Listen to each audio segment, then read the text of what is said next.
Aujourd'hui, nous parlerons de football, précisément de la formation de jeunes et de la détection des jeunes talents à travers le tournoi dénommé le Mondialito. Pour développer cette thématique, nous recevons Jean-Claude Jacques, promoteur du Mondialito. Bienvenue à tous et à toutes.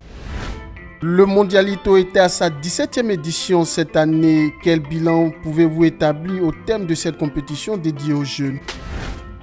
Le bilan sportif est très positif, hein. Il est positif. Je pense que durant un mois et demi pratiquement, on a suivi des jeunes footballeurs au grand talent. Vous savez que le Mondialito, c'est un tournoi qui se joue pendant les vacances, comme vous l'avez dit. C'est un tournoi dédié exclusivement aux jeunes de moins de 15 ans qui pèsent 50 kilos.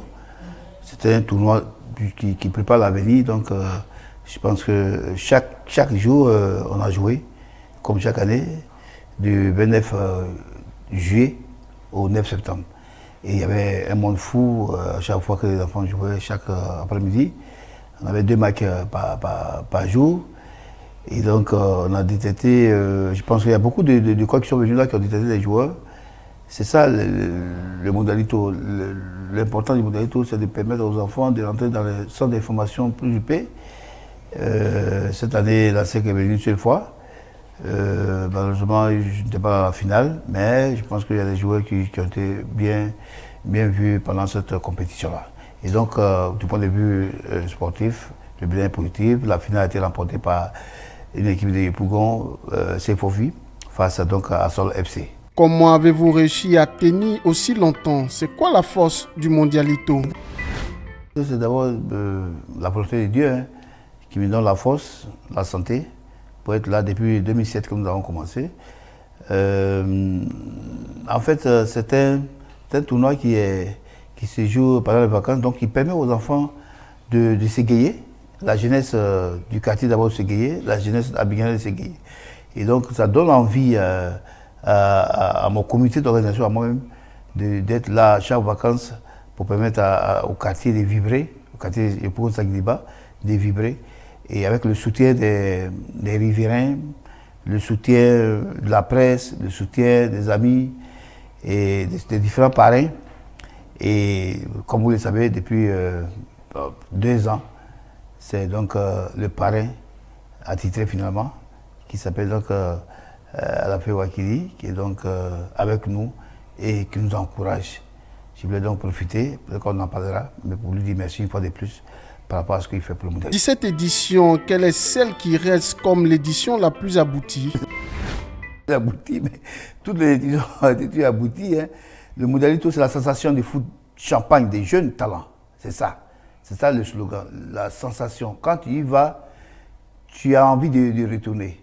Tous les parrains qui sont allés, tous ceux qui sont allés regarder pour la première fois, ils ont été tout éblouis parce que le football que les enfants jouent, c'est sur un espace réduit. On leur permet de mettre en pratique leur talent naissant. Et quand tu vois ces enfants jouer, tu as des frissons. Et donc ça donne l'envie de les prendre et d'aller les former pour le football ivoirien. Je suis aujourd'hui heureux que Kessié Franck soit parmi les éléphants. Je suis heureux que Giago Parfait. Je suis heureux que Diakité Oumar, qui a joué à San Pedro la fois dernière avec les éléphants, de la SEC. Il est parti du Mondialito. Il a été détecté par la SEC en 2011. Et donc, ça peut dire que l'objectif, c'est ça. Permettre aux centres de formation qui sont UP de prendre ces enfants-là qui sont dans les quartiers, qui savent jouer, mais qui n'ont pas la possibilité d'aller dans les grands centres. Et donc, je pense qu'il n'y a pas de tournoi édition aboutie. Toutes les éditions ont été bonnes. Et on a vu des enfants. L'essentiel est que ces enfants-là se mettent en valeur. Et c'est ça l'importance. Merci. Pouvez-vous nous dire ce que le Mondialito a apporté au football ivoirien? On apporte ces enfants qui sont dans les quartiers précaires et qui sont révélés. Et aujourd'hui, qui sont en équipe nationale. L'équipe nationale de Côte d'Ivoire. Et donc, aujourd'hui, quand il joue, on est content. Tout le monde est content. Mais il a fallu qu'il y ait Mondialito pour qu'il soit pris par le coach Rigaud Gervais pour l'amener au Stella, pour le former. Et donc, lui-même, il le connaît, il le sait. Bon, nous, notre objectif n'est pas d'avoir du gain par rapport à ces enfants, mais c'est de participer à notre manière à la promotion du football des jeunes, à la promotion du football tout court. Et aujourd'hui, moi, je suis fier de voir ces enfants jouer à l'équipe nationale. C'est ça qui est important. C'est notre manière, à nous, personnellement, de participer au développement du football ivoirien. Jusqu'où envisagez-vous emmener ce tournoi? C'est une bonne question. Je pense que le parrain lui-même l'a dit, hein. Le parrain a titré maintenant parce qu'il a décidé de revenir encore pour la 3e fois consécutive. M. Alafé Wakili, il faut le faire, hein.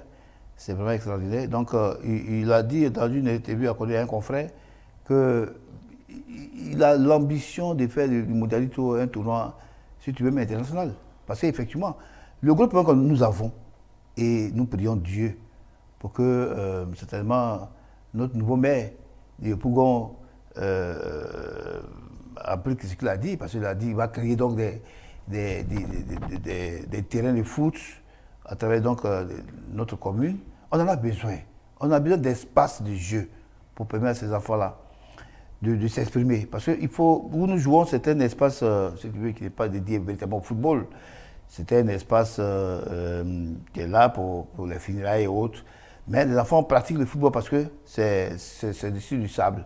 Et donc c'est bon, mais il faut des terrains dignes du nom, avec des terrains synthétiques, des pelouses synthétiques, avec des terrains avec des tribunes, pour qu'il y ait du monde qui vienne voir, pour qu'on pratique du beau football. Donc l'objectif c'est ça. L'objectif c'est de permettre aux Mondialitos d'aller plus loin, d'organiser, comme je l'ai dit, j'ai toujours dit, le Mondialito Tour, à travers la Côte d'Ivoire par exemple, hein, et puis faire comme la CAN, hein, permettre des qualifications à travers la Côte d'Ivoire et puis venir en vacances pour donc jouer la phase finale.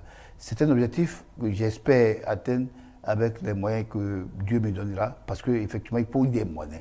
Il faut y ait des moyens. Il faut y ait des moyens parce que le Mondialito coûte extrêmement cher. Même ce que nous faisons, donc, ce que nous faisons sur l'espace réduit, là, ça coûte cher. Ce n'est pas faire le tour qui ne va pas coûter cher. Donc nous avons besoin de moyens, surtout à des entreprises ivoiriennes qui peuvent nous aider. En tout cas, c'est l'objectif. Comment se fait le suivi des jeunes talents après la compétition? Nous sommes là pour donner l'espace aux jeunes. L'espace, c'est de leur permettre d'être détectés. Et le suivi, puisque c'est des enfants de 15 ans, le suivi, c'est dans les différents centres de formation et avec leurs dirigeants des centres de formation qui viennent participer au tournoi, ils les suivent. Et après, bon, quand ils grandissent, les clubs leur permettent d'aller plus loin. Et nous avons des nouvelles d'eux. Et donc, nous sommes en contact avec les dirigeants, surtout les coachs. Et donc, c'est ça, notre objectif, en tout cas, de donner l'espace pour qu'ils s'expriment. Vous avez intégré dans le cheminement du Mondialito une compétition dédiée aux jeunes filles. À quoi cela répond? Le même objectif. C'est le même objectif. Vous savez que le football féminin ivoirien n'est pas trop développé, hein, il faut le dire. Hein. C'est pas trop développé. Aujourd'hui, on est éliminé, les gens se plaignent, mais il faut savoir d'où on vient. On est encore trop loin des autres, donc il faut aller doucement. Et nous, au niveau de l'organisation, nous avons décidé de mettre en pratique donc, ce championnat-là pour permettre aussi la détection de jeunes talents avec le coach Touré Clémentine. Oui, elle était la première marraine. Elle est venue, donc elle a même détecté des joueuses qui sont aujourd'hui en équipe nationale. Et donc, l'objectif, c'est ça. Nous continuons, nous avons la 4e édition cette année. L'année prochaine, on a fait la 5e édition.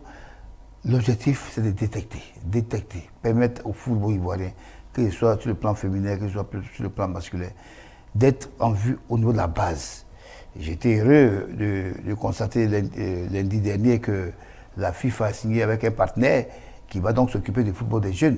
C'est important le football des jeunes, parce que sans ça, ça va être difficile pour notre football. C'est vrai que les gens sont contents, quand ils voient les joueurs en équipe nationale, ils sont contents, ils ne gagnent pas, ils ne sont pas contents. Mais il faut aller à la base. Sans la base, ça va être difficile. Ouais. Nous sommes curieux de savoir comment se fait le choix des parrains pour le tournoi. Les parrains, je les choisis en fonction de mes idées et de celui que je prends par rapport à sa passion. Voilà. Pour parler du dernier parrain, qui est très passionné, qui est donc votre patron, Alain Wakili. J'ai vu qu'il aime le football. J'ai vu qu'il est passionné. Vous savez que le football, pendant les discussions, quand tu vois que quelqu'un est passionné, tu dis, bon, est-ce que je peux le tenter de venir dans le football des jeunes? Et donc, après, avec une réception chez moi, où les confrères sont venus, après ça, je lui ai envoyé un message. J'ai dit, bon, cette année, je souhaiterais que tu sois donc, le parrain du Mondialito 2022. C'est avec plaisir qu'il m'a répondu pour dire que c'est lui qui est honoré. Quand un ami, un homme très respecté te dit, c'est moi qui suis honoré par rapport à ta proposition que tu fais, tu es tout de suite content, tu penses qu'il t'a respecté. Et vraiment, je voudrais profiter de votre micro pour lui dire extrêmement merci. Parce que je ne peux pas parler des autres parrains, mais il est le parrain des parrains. Voilà. Depuis 2022, M. Alafé Wakili est le parrain du Mondialito. Pourquoi l'avoir choisi plus d'une fois? Non, c'est pas moi qui l'ai choisi plus d'une fois. Je l'ai choisi une fois en 2022. Et c'est tout juste après, quand il est venu, il a vu. Parce que quand tu viens au Mondialito, comme il l'a dit, quand tu viens au Mondialito, tu es tout de suite ébloui. Non seulement par l'organisation, que toute modestie mise à part, par l'organisation, mais aussi par le public. Le public, la pression, entre guillemets, du public, la passion du public. Et donc, quand il est arrivé en 2022 au lancement et à la finale, tout de suite après la finale, c'est lui qui a fait la déclaration pour dire qu'il vient en 2023. Et donc, après la finale du 9 septembre dernier, de 2023, il a encore lui-même fait la déclaration qu'il sera là en 2024. Donc c'est lui qui décide d'être le parrain attitré. C'est une grande première parce que j'ai eu 2 parrains qui sont venus 2 fois. Il s'agit de Cyril Doumoro en 2009 et 2010.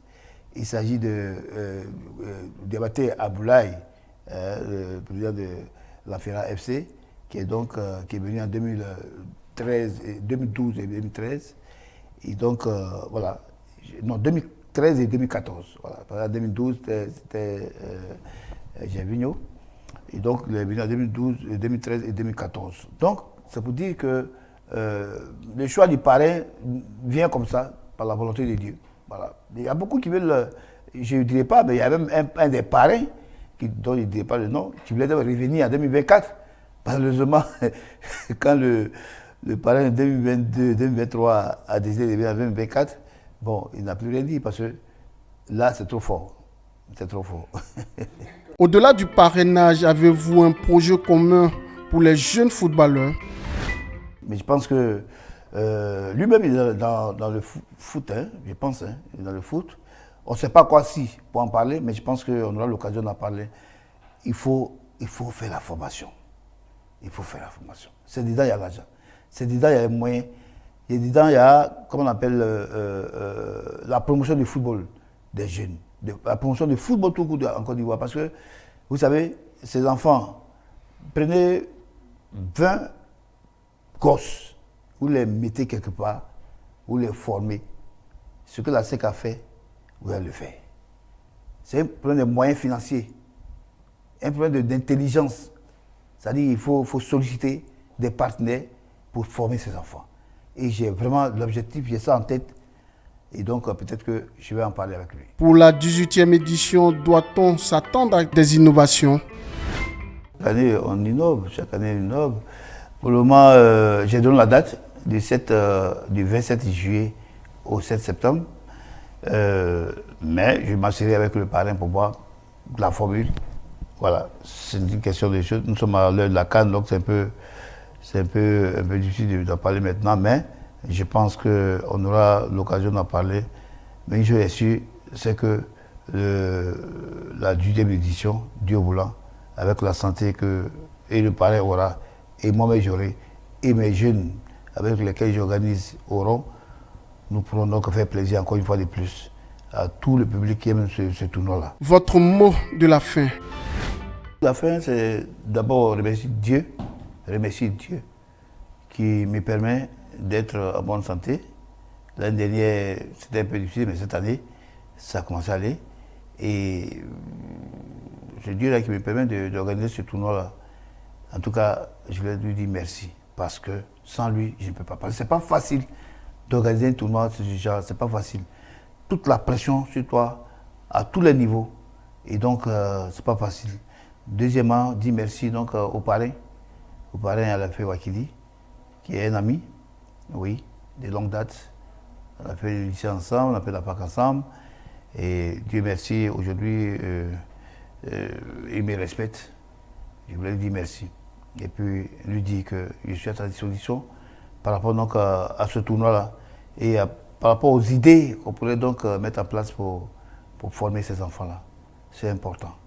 Moi, je suis un vagabond de la formation des enfants, un vagabond du football des jeunes. C'est important. Sans ça, le football ivoirien ne pourrait pas aller loin. Sans ça. Merci.